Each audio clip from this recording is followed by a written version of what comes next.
চট্টগ্রামে বিএনপির জনসভায় অংশ নিতে মিছিল নিয়ে যাচ্ছিল কোতোয়ালি থানা ছাত্রদলের নেতাকর্মীরা। সেই মিছিলে দৃশ্য মোবাইল ফোনে ধারণ করছিল ১৪ বছর বয়সী কিশোর সাইদুল ইসলাম চিশতি। মিছিলটি নগরের খাজিদেহরি এলাকা অতিক্রম করে সিআরবি এলাকায় পৌঁছালে হঠাৎ অসুস্থ হয়ে জ্ঞান হারিয়ে রাস্তায় লুটিয়ে পড়েন চিশতি।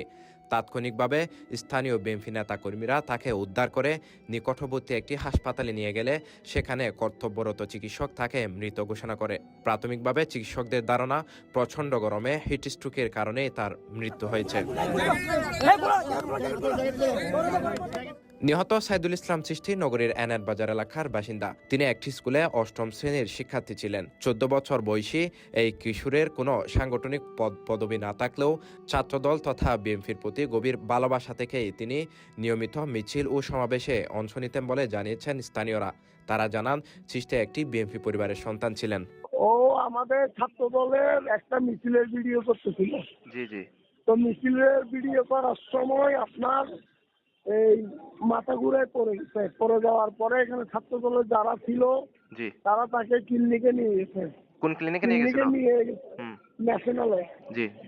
ন্যাশনালে নিয়ে যাওয়ার পরে এখানে আমার কাছে ফোন আসে যে অমুকে এরকম অসুস্থ হয়ে পড়ে গেছে। জি। ওই সময় আমরা মাঠের ভিতরে ছিলাম। তো মাঠ থেকে আসা তো অনেক সময়ের ব্যাপার। আমরা প্রায় আপনার ধরেন না, তারপর আধা ঘন্টা ধরলাম। মাঠ থেকে আপনার ন্যাশনালে পৌঁছতে অলরেডি তার আব্বারা এই অ্যাম্বুলেন্সে তুলে ফেলছে আর কি, বাড়িতে নিয়ে আসার জন্য। তখন তাকে ডাক্তার হয়তো ডেড ঘোষণা করে দিত। ও আচ্ছা, ও কি কোনো রাজনীতির সাথে জড়িত ছিল? কোনো পদবি ছিল? ও হচ্ছে আপনার ক্লাস 8 এর স্টুডেন্ট, বুঝছেন? ও হচ্ছে যে আপনার বিএনপি পরিবারের সন্তান। বিএনপি মিছিল দেখলে বিএনপি পাগল। আচ্ছা আচ্ছা। রাজনীতিতে আমাদের যে কোনো সামাজিক কাজে যে কোনো দিয়েছে আপনার আসেন। আজকে অবশ্য আমার সাথে মিছিলে যায় নাই। আমরা মিছিল নিয়ে তো 10টার মধ্যে ঢুকে গেছিলাম। জি।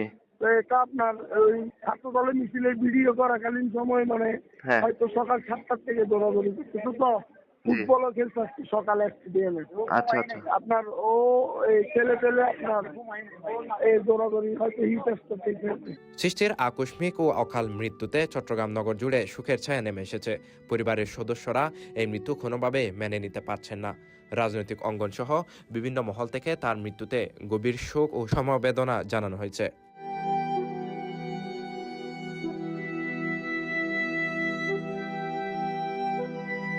প্রসঙ্গত, নির্বাচনী প্রচারণার অংশ হিসেবে রোববার নগরীর ফলোগ্রাউন্ড মাঠে বিএনপির মহাসমাবেশে প্রধান অতিথি হিসেবে উপস্থিত ছিলেন বিএনপির নতুন চেয়ারম্যান তারেক রহমান।